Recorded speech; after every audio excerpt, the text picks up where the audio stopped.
bila ada kes-kes lemas tu melibatkan kanak-kanak dalam air, pertama sekali ambil dulu mangsa ini dan bawa ke darat. Lepas kita letakkan atas darat, kita cek respon mangsa. Kalau mangsa ada respon, tak ada, buat dalam 5 hingga 10 saat, dongakkan kepala mangsa, dekatkan, kita nak tengok respon, ada tak tanda-tanda kehidupan. Okey, ada bernafas atau tidak, ada pergerakan dada atau perut atau tidak.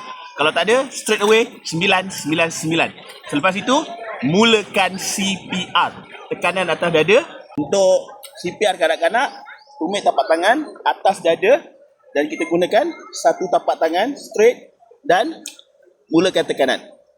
Dino kata, apa yang penting adalah jangan panik ketika kejadian, dan jika anda memang panik, seperti mana yang saya katakan sebelum ini, perkara yang paling susah adalah bila mana kita buat kepada orang yang kita kenal, dapatkan bantuan segera. Jika tidak, jika anda memang panik, jadi semasa anda bercuti dan melakukan aktiviti-aktiviti air, pastikan anda bersama anak anda dan juga pastikan anda sentiasa melihat di mana anak anda berada. Dino kata.